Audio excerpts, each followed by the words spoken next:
Very good morning. Ram Ram, Sitaram, જય શ્રી કૃષ્ણ, જય માતાજી, જય ગોપાલ, જય સ્વામિનારાયણ, જય જલારામ, જય જીનેન્દ્ર, જય દ્વારકાધીશ અને મહાદેવ હર હર મહાદેવ. કેમ છો બધા? મજામાં ને? આજે 8 ને 10 થઈ જો. કેમ કે બેનભાઈ આજ રાતે એટલા કેંગડા છે કે વાત પૂછવામાં. એમાં થયું એવું કે ધવલને ઓફિસ નાઇટ કરવાની રહે એટલે 9 વાગ્યા સુધી અમે લોકો રાહ જોતા હતા. બેનબાન 8:30 સુવડાવી દીધા હતા તો એ સુઈ ગયા. 8:30 સુઈ ગયા અને પછી 9:30 અચાનકથી ઉઠીને રોવાનું ચાલુ કર્યું. રોવે 10:30 વાગ્યા સુધી અમારી આયલું. ધવલને ફોન કર્યા અને કટ કરી નાખ્યો તો ફરી પાછું એનું નવા કપડાં પહેરી લીધા એને બાને બતાવે જો. તો બસ ધવલની યાદ આવી હતી, મીન્સ કે પાપા યાદ આવ્યા હતા બેનબાને. તો એ અટાણે હજી અમારે હાલે જ છે એમને, અને એમને માર્ચ એન્ડિંગ છે તો ફરજિયાત નાઇટ કરવી પડે. એમાંથી 9 વાગ્યા સુધી પ્લાન હતો કે આવી જશે, પણ પછી મોડું થઈ જાય એમ તો ધવલ કે રોકાઈ જઈશું, આવીશ નહીં. હા શું ત્યાં બેસવું છે? ઓકે ચલો. એ બેનને એ કંઈક રૂમમાં કંઈક જોઈએ છે તો આપણે હવે જતા રહીએ ત્યાં. તો અત્યારમાં બેનબાને નવડાવી ફ્રેશ કરી અને એ ફ્રેશ થઈ ગયા, પછી નવડાવી દીધા અને હવે આપણે નાહી લીધું ને આપણે ફ્રેશ થઈ ગયા. અને એ અહીંયા છે ને અમારા ડ્રોવરમાં મેં પટ્ટી મારી દીધી છે આવી રીતની, એટલે ખુલે નહીં ને એમના માટેથી. તો બસ બેનભાઈ ઉખેડવાની મથામણ કરતા હોય ને એમાં હચવાતા હોય એટલે એ એવા ખૂણામાં કરીને બેસે ને એટલે મારા બધી મેટમાં ને એમાં છે ને પેલો સ્પ્રે આવે છે ને મચ્છરનો, એ લગાવવો પડે. જ્યારે અમે લોકો હાજર ન હોય તે દિવસે હું ધવલને કહીને ગઈ હતી કે ધવલ અમે સરકડિયા જાય છે ને મા દીકરી, તો તમે સ્પ્રે લગાવી દેજો જેથી કરીને હાજર ન હોય તો લાગી જાય ને પછી પાછા પોતા પણ થઈ જાય, એટલા માટેથી. તો બસ આવું બધું હાલે રાખે. મમ્મી કરે છે ત્યારે વાસણ બધાની પહેલા અમે ચા પાણીના નાસ્તા કર્યા હતા અને પછી આજે નાવા ધોવાનો કાર્યક્રમ હતો. કેમ કે આમ ધવલ વગરની એને રાખવી નહીં, થોડીક અઘરી થઈ જાય, યાદ આવી જાય ને ત્યારે. બાકી બધું વાંધો ન આવે, દિવસ આખો નીકળી જાય, પણ સાંજે શું જનરલી ધવલ આવી જતા હોય ને તો એમને યાદ આવતી હોય. તો સિયા બેબી તરફથી મિસ યુ સાબજી, મિસ યુ પાપા. એને સિયા ને પાપાની યાદ આવતી હતી. સિયા હે સિયા, મમ્માએ દવા કેમ પીધી? કેમ નાક કેમ બંધ કર્યું તું મમ્માએ?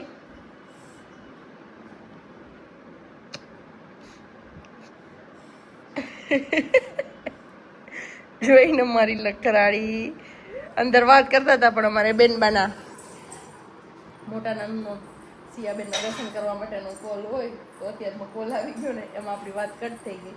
બેનબાને હાઈ જે પાપા યાદ આવ્યા હતા એને મમ્મી હેરાન કરી દીધા. ઘડીક વાર હાવ રોવે. મમ્મી કે હું તાહે ખબર યાર હું થતું હોય છે કે કોઈ દિવસ એને એવો કઈ પ્રોબ્લેમ થયો જ નથી, પણ આ યાદ આવ્યા હતા ને પાપા. પછી ફોન કટ થયો ને પછી ખબર પડી એને ફોલાવવા હાટું ફોન કર્યો તો ધવલને. તો મમ્મી ગુડ મોર્નિંગ ને જય શ્રી કૃષ્ણ. સારું છે ને? જય શ્રી કૃષ્ણ બધાને. સારું છે ને તમને? તો વાંધો નહીં.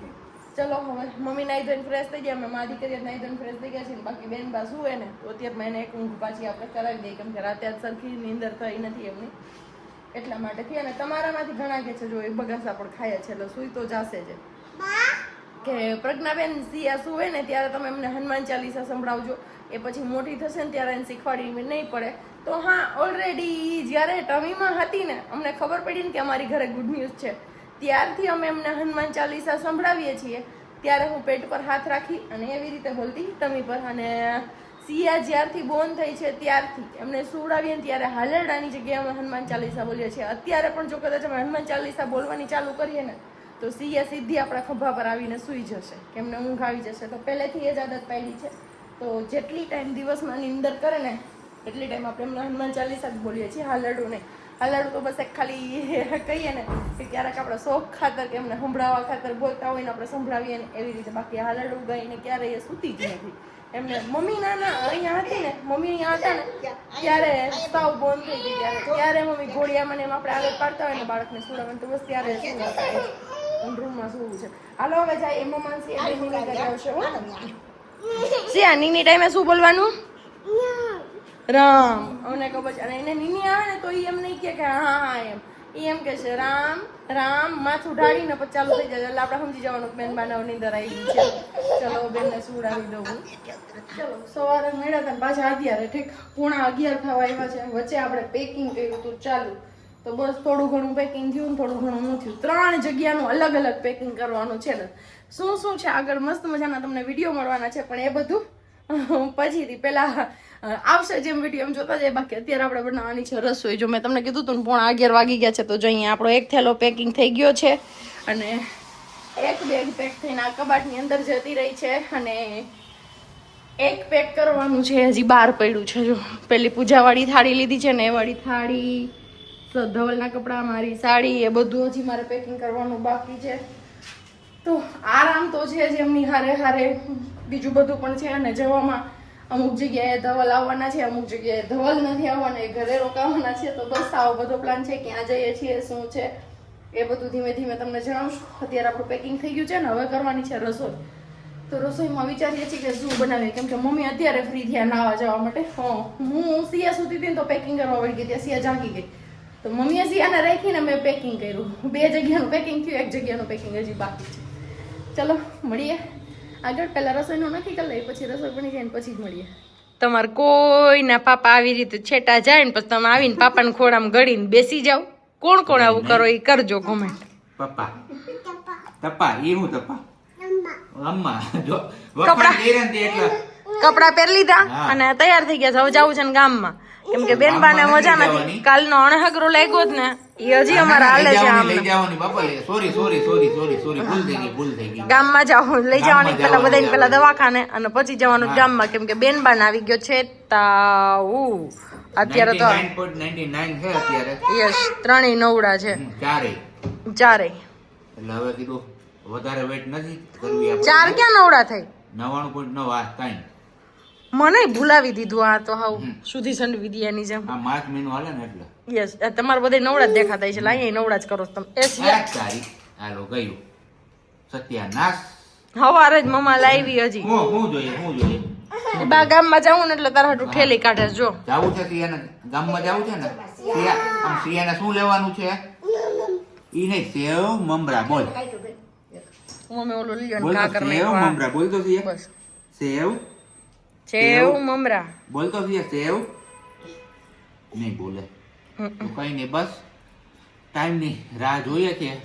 તો તડકો મોરો પડે. યસ, આપણે આગળ 4 વ્હીલ નથી એટલે એના માટે આપણે વગર કીધે બેસવું પડે રાહ જોઈને. તો ઈ થોડીક વાર તૈયાર થઈ ગઈ છે, થોડીક વાર હું તૈયાર થવામાં ટાઈમ કાઢું. ત્યાં બેન નો ટાઈમ થઈ જાય ગામમાં જવાનો. ગામમાં લઈ જાય. હાલો જઈએ હમણાં. હો જઈએ આપણે હાલો. હા ગામમાં હાલો. પંખો કરી નાખો. ગરમી થવા માંડી મારા કાનાને. નથી થતી ગરમી? નથી થતી તો કઈ નહીં. હાલ વાયગા અત્યારે 7 અને આપણે ગયા હતા મેડિસિન્સ લેવા માટે સિયાબેનના. પણ શબ્દ હું અત્યારે પેલો ગુજરાતી ભાષાનો નહીં ઉપયોગ કરું, કારણ કે નામ સાંભળીને પણ અમારે હવે રોવું આવી જાય છે એમના હિસાબે. તો મેડિસિન શબ્દ યુઝ કર્યો છે આપણે. પણ મેમ તો હતા નહીં. પછી આપણી જે જૂની ફાઇલમાં લખેલી હતી બધી મેડિસિન, એ બધી મેડિસિન લઈને આપણે આવતા રહીએ. અને સાથે સાથે ફર્સ્ટ ક્રાઈમાં પણ સિયાબેનની ટોપી લેવાની હતી, તે ટોપી પણ લઈ લીધી. ને અહીંયા હવે મારો દીકરો એન્જોય કરે છે. ઘડીક વાર તો નહોતો મેળ આવ્યો ક્યાંય. અત્યારે હવે આ રમકડાની પેટી એમને ઉતારી અને રાખીએ છીએ. તો હવે અત્યારે બેનબા એમાં હચવાણા છે ને અહીંયા એમના બા જો નખરા કરે. હે સિયા કેમ પી રહ્યા હતા? અને અમારે ઓલું દર્દી માણસ છે ને ઓટોમેટિક હાજુ થઈ ગયું. હાજ એવું કહે છે. એ કે સિયા બીમાર થઈ ને તો હું ઓટોમેટિક હાજી થઈ ગઈ. કે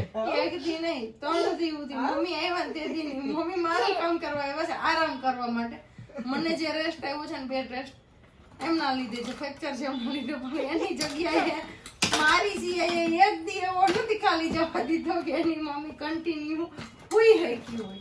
કા એક કા પડે કા રોવે અને કા તાવ થાય. પીપી કરે ને જો પાણી ઢોર્યું પડી એટલે મારે તેડીને ફરવું પડ્યું. આ તાવ આવ્યો એટલે મારે તેડીને ફરવું પડ્યું. એકઈથી મારો એમણમ નથી ગયો, મારે બધાયથી આમણમ જ નીકળે. એટલે મારો આરામ તો કેવો થાય ને મારા દાદા જાણે, હનુમાન દાદા, એને ખબર છે કે આરામ કેવો. પણ કાંઈ વાંધો નહીં, દીકરા માટે તો આપણે બધું કરતા હોઈએ. ઈ હાજા ને તો આપણે હાજા, ઈ માંદા ને તો આપણે માંદા. અમુકનું આપણે વધારે પેલું થાય. અત્યારે ઈ કવલ આવ્યા તી પછીથી નહીં કન્ટિન્યુ તેડીને હું ફરી છું. ગાડીમાં બેઠી હતી તો મારી આગળ હોય ધવલ બાઈક આખે એટલે તો ત્યારે મારી આગળ હતી. ઘરે આવ્યા પછી હુડાવા આવ્યા 5 થી 10 મિનિટનું જોકું બેડ ઉપર માર્યું અને હું ધવલને પૂછવા આવી જમવું છે હું, એમાં જાગી ગયા બેન. જાગી ગયા ને તો કન્ટિન્યુ ઝૂલા ઉપર લઈને મમ્મા જ બેહેન મમ્મા જ હિચકાવે. ધવલ કે હું કેટલી ફોલ આવી, ધવલ કે હું લઈને બેહું, વર્ષાબેન કે હું લઈને બેહું, મમ્મી કે હું લઈને બેહું નહીં, મમ્મા બીજું કોઈ જ નહીં. તો અડધી થી પોણી કલાક સુધી મેં ઝૂલા ઉપર જ કહી હરવારે ગુતી નહીં અને છેલ્લે પછી અહીંયા ફોલ આવી લઈ આવ્યા અમે. અત્યારે વાગ્યા છે કેટલા 8:10 કમ. તો બસ જો આ આતુરતા પૂર્વક રાહ જોવે છે એમના માંભુની. એ કે માંભુ આવે ને. હે કોણ આવવાનું છે સિયા? કોણ આવે? કોણ આવવાનું છે? માંભુ. તો બસ એક જ વેન પકડ્યું હતું માંભુ. તો માંભુને ઇમરજન્સીમાં બોલાવવા પડ્યા ને માંભુ આવે છે અત્યારે. હા લે અરે વાહ વાહ વાહ વાહ વાહ વાહ વેરી ગુડ. તો અને ખાવા પીવામાં આજે આપણે કાંઈ પણ બનાવ્યું નથી કારણ કે સિયાબેન રહેતા નહોતા અને પછી મેડિસિન આપ્યા પછી થોડીક રાહત છે ને અત્યારે તમે જોવો છો. તો બસ હવે મજા કરે છે. તો અમારે જીવમાં જીવ આવ્યો છે અને ખાવાનું આપણે તૈયાર લઈ આવ્યા છીએ. તો બસ હવે વેઇટ કરીએ છીએ કે એમના મામું આવે પછી આપણે ખાવાનું ચાલુ કરીએ. બરોબર ને? એકદમ બરોબર. પણ એને હા બીજી વાત નહીં. કેટલી રેડી અને તી પછી અહીંયાથી કહી દીધું કે હું નીકળી ગયો છું, આવે છે હમણાં. છતાંય નહીં અત્યારે રિલેક્સ કરી દીધું, કીધું કે તને દરવાજો ખોલ દે, અહીંયા રાહ જો હમણાં આવશે. એટલે જો બેનબા હવે રાહ જોવા વયા ગયા ત્યાં કે હમણાં આવશે. જોઈએ હવે કેટલી વારમાં આવે છે. યસ હવે મેં બી પહોંચવા જોઈએ હમણાં. હા. કઈ રહ્યું ને તે એક વાર ત્યારે પેલી હતા કોલેજ લોકલ કોલેજ.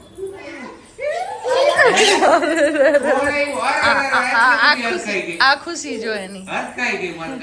કોણ આવ્યું સિયા? સિયા કોણ આવ્યું? સિયા કોણ આવ્યું?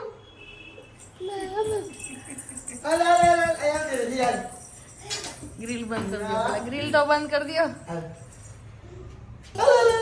હાલો ત્યારે વાગ્યા છે અત્યારે 9:45 કમ. ઘડીએ આપણે ઘડિયાળ બતાવીએ છીએ અને અપડેટ આપતા રહીએ છીએ. તો બસ જે સિયાબેનને વેન હતું એ વેન આપણે પૂરું થઈ ગયું. તો હવે એટલો વાંધો નથી અને બસ રમવા લાગી ગઈ છે. તો અમારે એ જ જોઈતું હતું અને એક ચક્કર પણ લગાવી દીધી આપણે એમને ગાડીમાં. એટલે માઇન્ડ પણ એમનું થોડુંક ફ્રેશ થઈ ગયું અને બહારની ઠંડી હવા આવી એટલે મજા આવી ગઈ છે એમને બેનબાને. તો બસ હવે અત્યારે રમે છે ને એન્જોય કરે છે અને એમના મમ્મા વયા ગયા છે હવે આરામ કરવા માટે. ને અહીંયા બા શું કરવા વહી ગયા? ખાટલા નોખા ખાટલાને જોઈ લઈ કે ભેગો કરી લઉં હું. તો બસ હવે હે હું કયો હા ફોલ્ડિંગ વાળો છે એટલે સારું છે. પાયા થઈ જાય ભેગા ને હવે ઊભો કરી દેવાનો જ. ના જો આવ્યો મારો કાનુડો આવ્યો મારો દીકરો આવ્યો ને. ઘા કેમ કરવાનો છે યા? અહીંયા ન્યા ઉપર ભાપ થઈ જાય હો તું. જોઈ લઈએ અમારે એને હવે. તો સારું હાલો હવે આપણે આ બ્લોગ અહીંયા જ પૂરો કરીએ છીએ. મળીશું આપણે આવતીકાલે નવા બ્લોગ સાથે. ત્યાં સુધી બધાને બાય, ગુડ નાઇટ ને જય શ્રી કૃષ્ણ. શાંતિથી રહેજો અને શાંતિથી રહેવા દેજો.